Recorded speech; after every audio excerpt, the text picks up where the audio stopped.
All right, guys, no big surprise here, but it looks like the next pandemic is shaping up real nice and right on time for the next president that will be coming into office. And of course, we all know who that is. We're going to talk about it today. We got a lot to cover today. Let's get after it.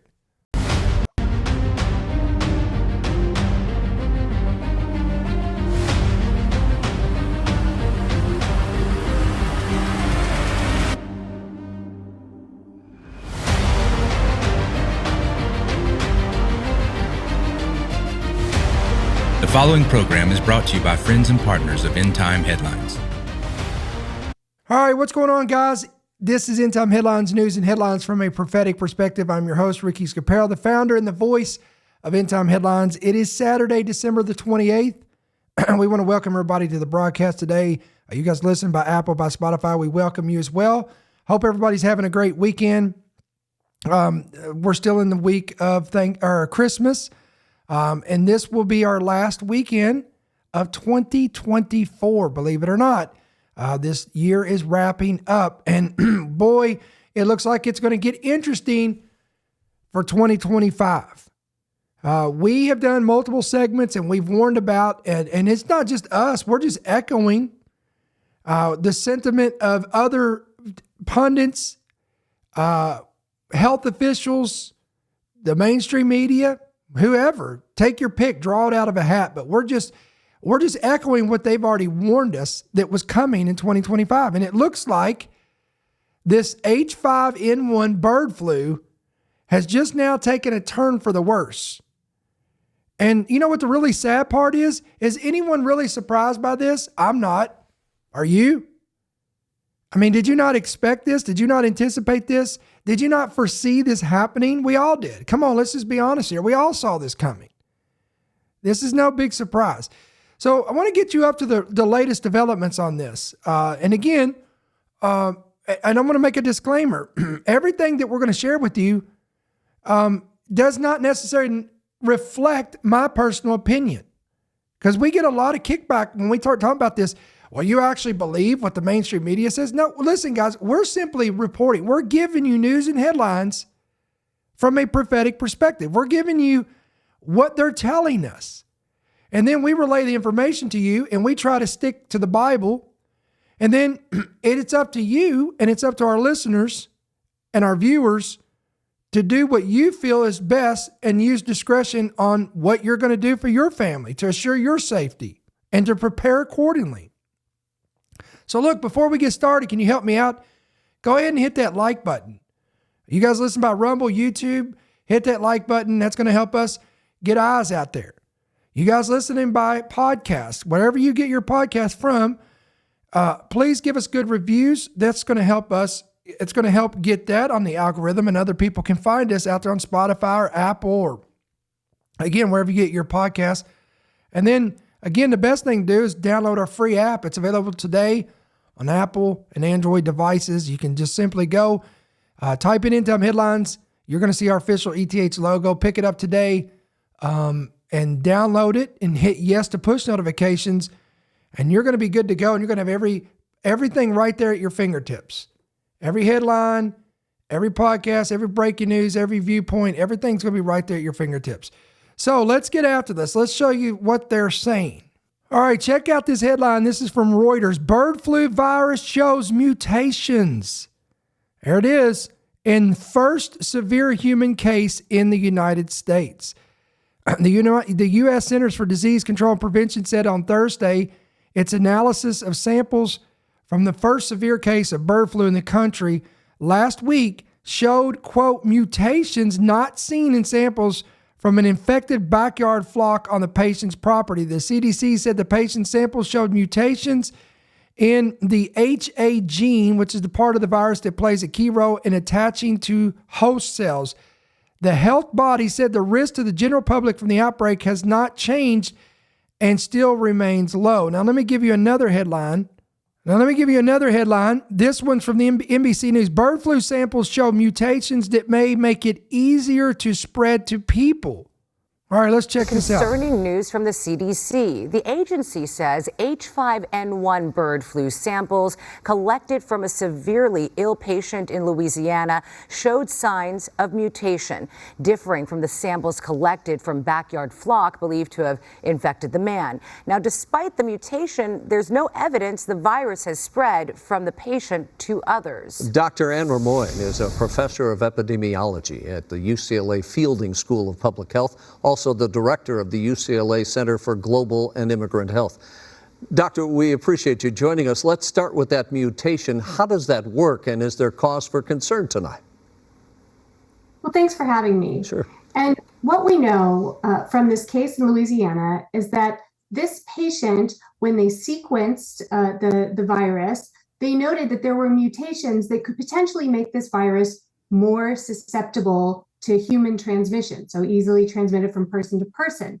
Now, that's not a good thing, by the way. Well, that said, there's some really important news here, and that is they sequenced the virus that was found in the backyard flock of birds and the virus from this person, and those birds did not have a mutation that showed any kind of adaptation to humans. So really, this happened in that person, and we think that's really important because it means that what's circulating in the birds is actually not something that's transmissible from person to person at this point. So that's really the important piece of news here. Now, that said, there was some data that suggests that this strain is only a few mutations away from becoming transmissible. So good to keep. Wow. Only a few mutations away from becoming transmissible. In other words, aka, let me give you the translation. It's only a few mutations away from then having the capability to spread to humans. Now, let's do a quick poll in the chat. How many of you believe that in 2025, this thing is going to turn into a full pandemic, meaning that the mutations are going to accelerate and it's going to go from human to human transmission? If you believe, listen to me, if you believe that's going to happen in 2025, type Y in the chat. If you believe it won't, type in. We'd love to hear from you. Keep our eye on it. So for those, since we are saying that we haven't seen any human-to-human transmission with the bird flu, for our viewers out there, what would be your advice and for staying healthy? Well, listen, right now, the risk to the general public is really low.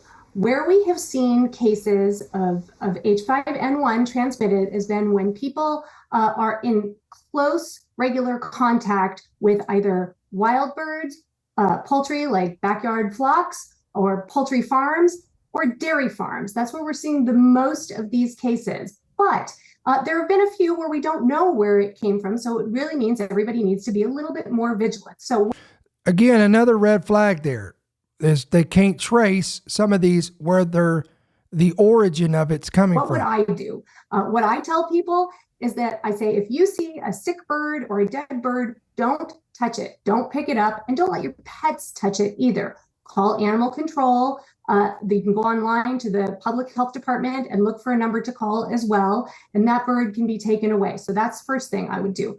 The next thing is that many of these cases are coming from in pets, coming from consumption of raw milk products, and that means that we're going to talk about that in just a moment too. So if you've got pets and you're listening or watching today, this is something you may want to take note of too and pay attention. Seeing the virus in these raw milk products or these raw poultry products. That's where we've seen cases in cats in Oregon and in the US or in California. So I would not drink raw milk. I would not drink or eat raw poultry products as well. And I would just make sure everything is cooked or pasteurized. And then the last thing is I would get your flu vaccine.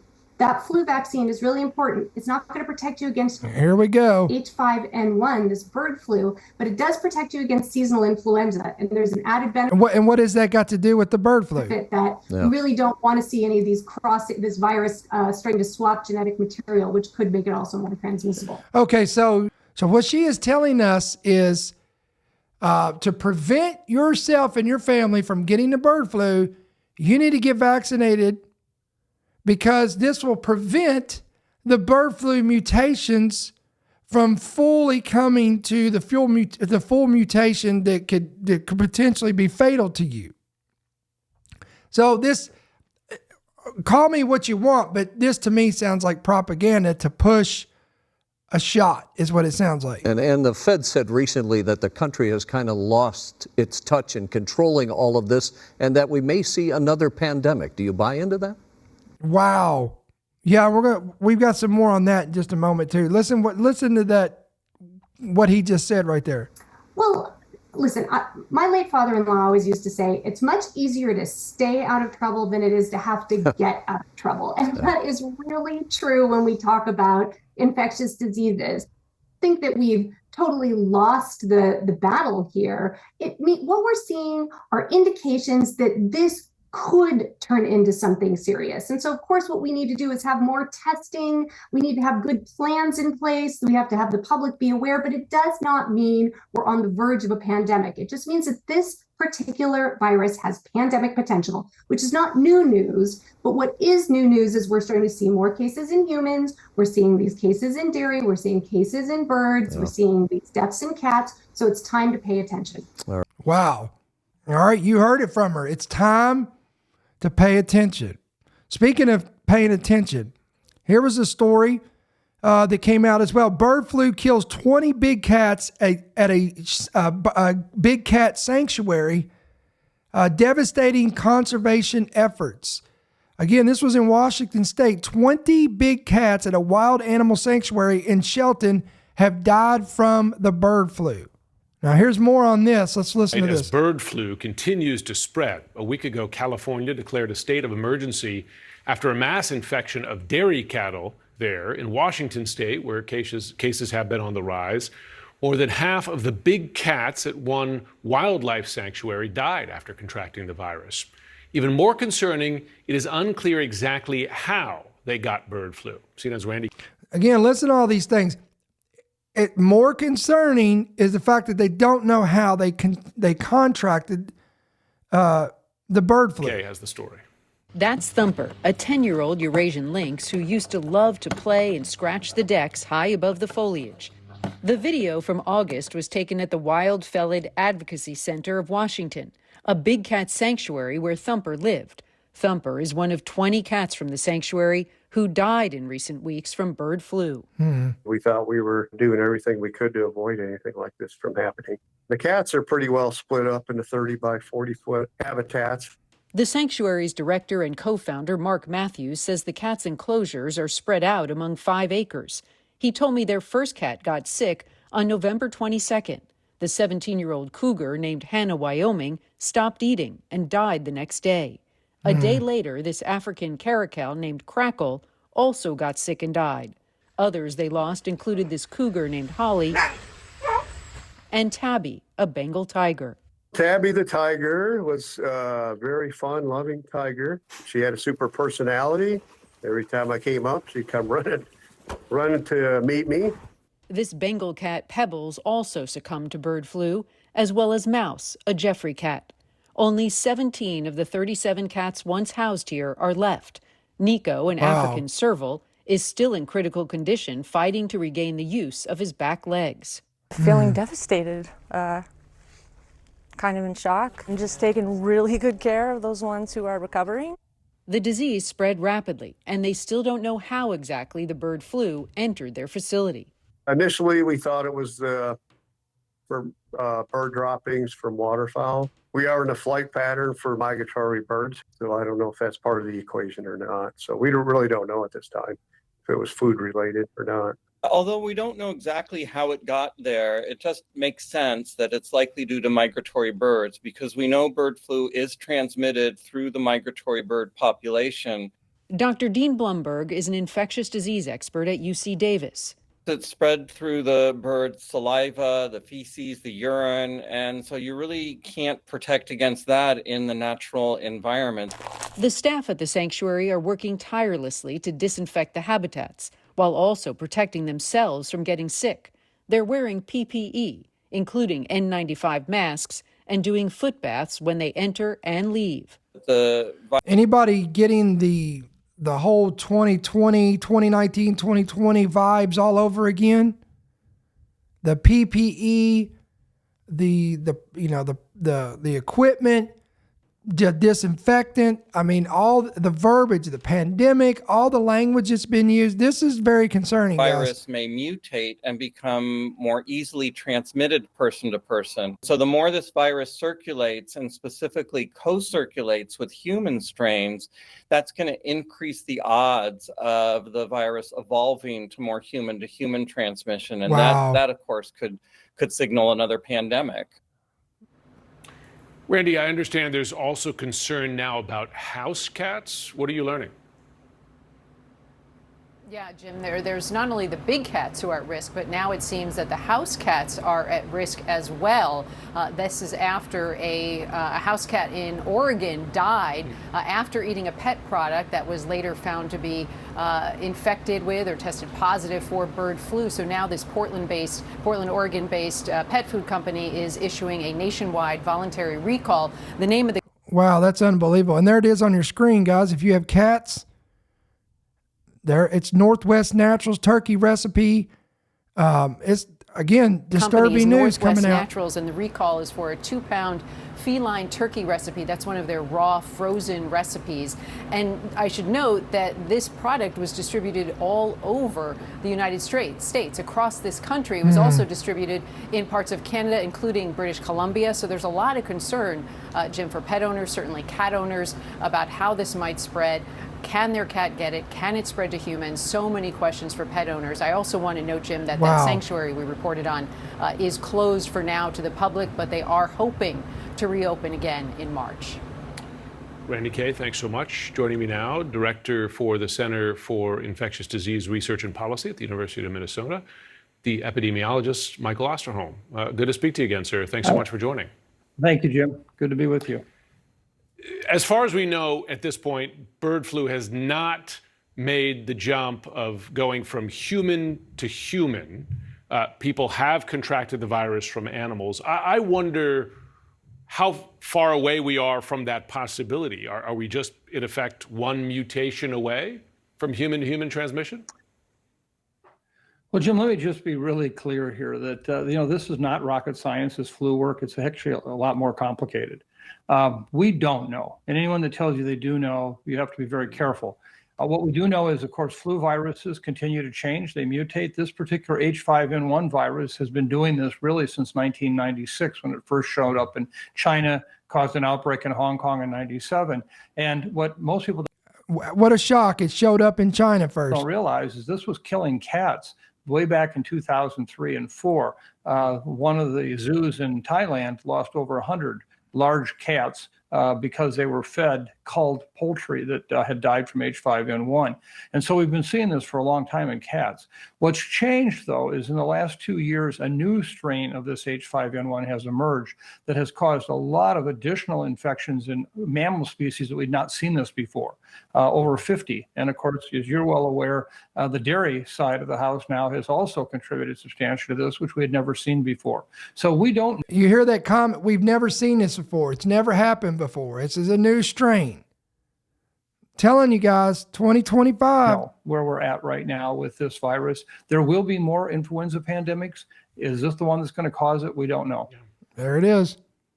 That's the open question, of course. I wonder, and I remember, I've covered previous H1N1 outbreaks years ago. Those did not develop into a pandemic, thankfully. I wonder over what time period might such a thing happen given where we are now? Is it a matter of weeks, months, years, or does that fall into the we don't know category as well? We don't know category is really the operative word for today. But let me just point out that we are doing more. It's amazing how they don't know this, but they can speak with an assurance and tell you that there is coming another pandemic. And you can go do your own research. There's been pundits out there that has said that it's coming even as soon as the next election cycle.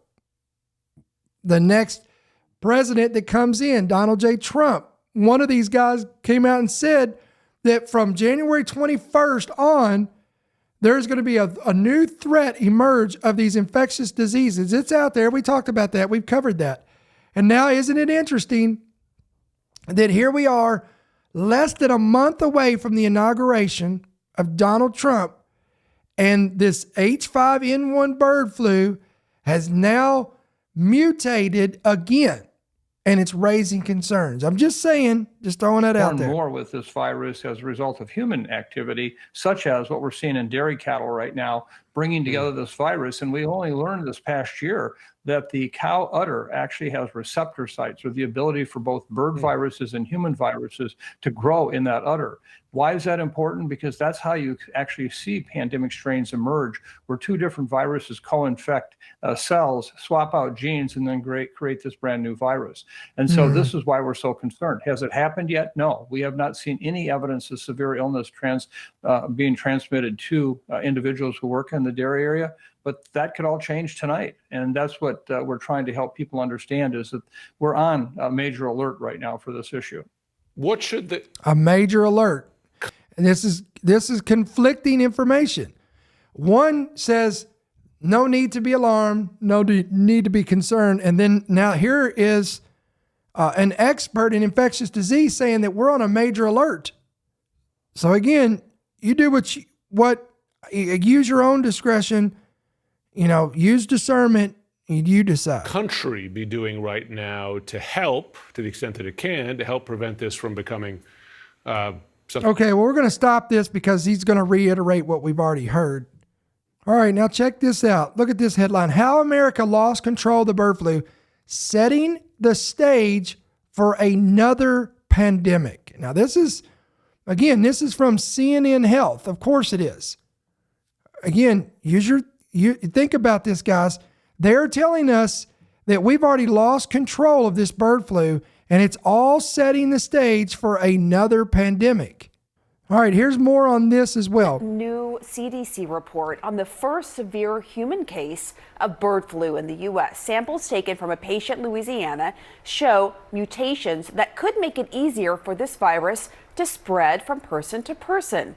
Now, right now, there's no evidence it's been passed along to anyone else, and the CDC says risk to the public remains low. But experts warn a single mutation like this could potentially lead to another pandemic.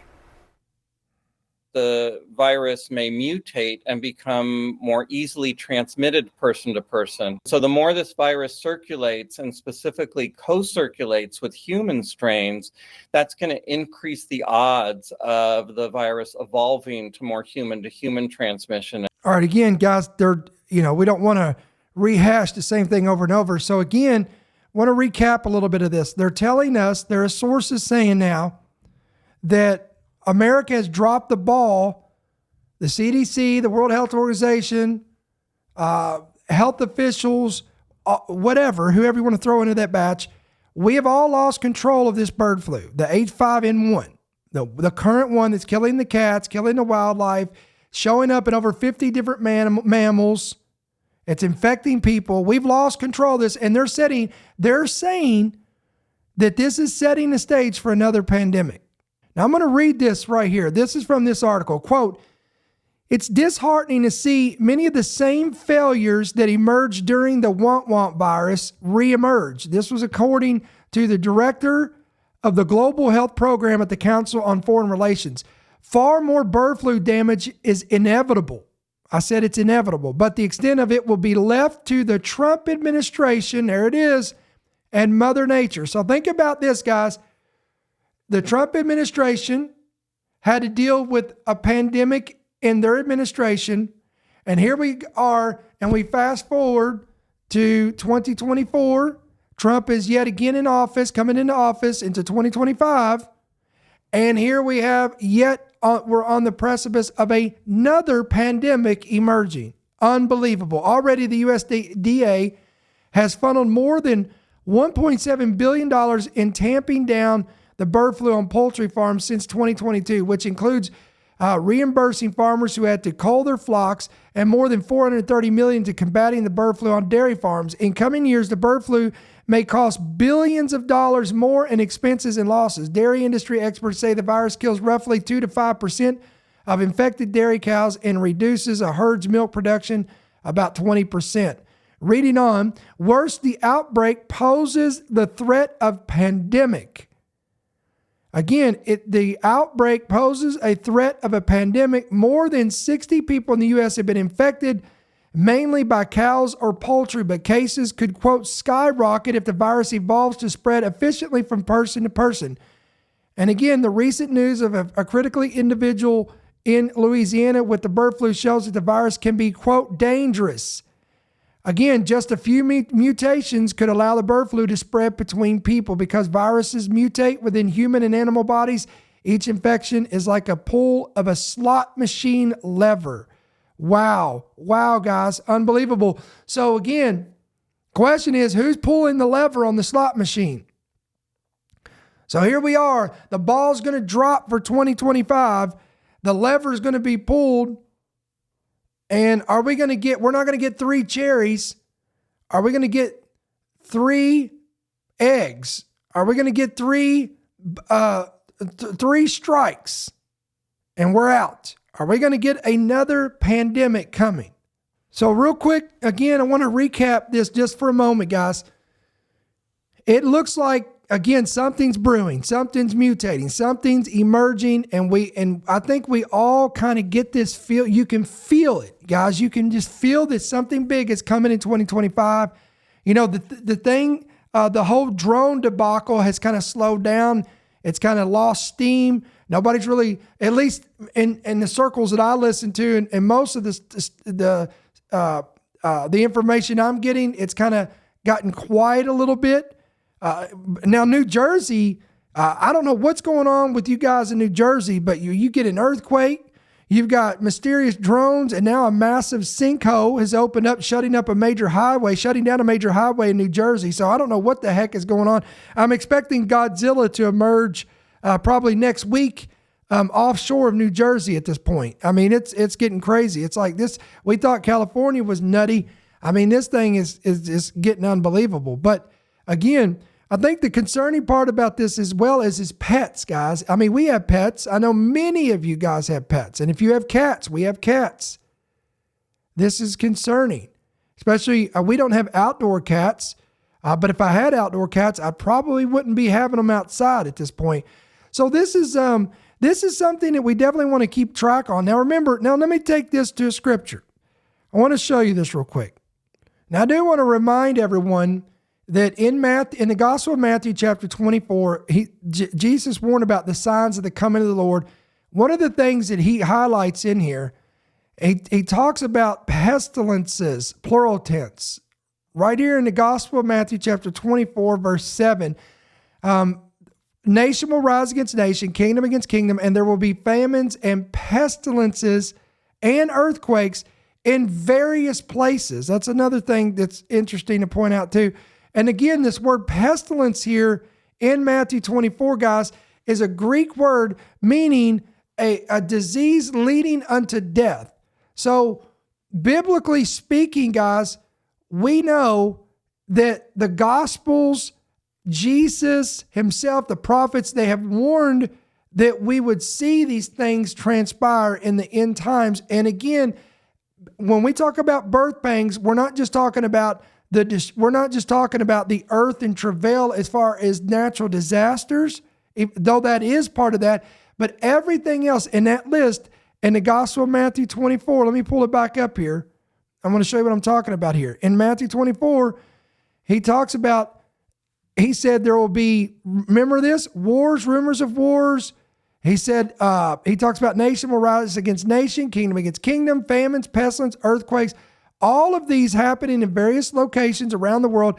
And here's the key. These are all the beginning of sorrows. In other words, again, based on the understanding of labor pangs, we can see that all these categories, and howbeit pestilences or diseases that leads unto mass deaths. We're talking about like the Spanish flu. We're talking about like the bubonic plague. We're talking about, these type of viruses and flus and mutations that leads to a mass population of people dying. Jesus said these things will happen in various locations around the world, and they will increase in magnitude and in severity as we get closer to the end of the age and the coming of the Lord. So we wanted to come on here today and we wanted to inform you of what's going on. Again, eyes wide open, wide awake, keep your head on a swivel, be sober, be vigilant, be prayed up. Come on, keep your family under the blood of Jesus, and know that when Jesus said in Luke 21:28, when you begin to see all of these things coming to pass, remember what he said, look up and lift up your heads because your redemption is drawing near. Again, guys, endtimeheadlines.org, endtimeheadlines.com. That's going to be our main website. That's going to be where you're going to find us. Again, you can pick up our app today. It's available for free on Apple and Android devices, and be sure to hit yes to push notifications. And guys, if this ministry bless you, encourage you, equips you, you're blessed by our ministry. It's a source of information, revelation, all the above, and you would like to pray about becoming a monthly partner, you can do that two different ways. Right there on your screen, you can give electronically right there on the app or through the main website, or if you wish to give by check or money order, you can make it out to End Time Headlines, P.O. Box 1391, Monroe, Georgia 30655. So guys, we're going to sign off for tonight. We will be off tomorrow for Sunday. Everybody, most people will probably be at church on Sunday morning or just spending time with your family and resting. And unless we have some breaking news, we will not be broadcasting tomorrow whatsoever. But don't forget, we will be back on Monday night for our 7 p.m. Central, 8 p.m. Eastern devotional /prayer session. We've kind of changed things up a little bit, and we do about a 20-minute or so, 25-minute devotional, kind of building your faith, just plowing the ground, and then and we put that seed down, and then we spend the second hour of that, or the next 15, 20, 30 minutes, depending on how the Spirit of God moves. We then go into a time of prayer and intercession. And that's where I like to say we water that seed, and then we come on by faith, and we just believe God for him to move upon our families and situations in which we are praying for. So guys, and again, listen, if you're listening by Rumble or watching by Rumble or by Instagram, Facebook, Twitter, Instagram, or any of these outside social media outlets, and this is where you're coming to watch our programs, be sure to come over to YouTube and subscribe to our channel. Just type in End Time Headlines up in your search bar. You'll find us. And then that way, once you subscribe to our channel, hit that bell notification, hit that subscribe button. And then when we go live on Monday nights or breaking news or whatever the case may be, you won't miss these. And of course, if you have the app, you'll see it there as well. So listen, we're going to sign off for this weekend. And again, Lord willing, we will see you guys on Monday night, 8 p.m. Eastern. God bless you guys. We'll see you on the next one. Thank you for listening to the End Time Headlines podcast. We pray that you've been blessed and equipped by today's message. For more information about how you can help partner with our ministry, please visit endtimeheadlines.org.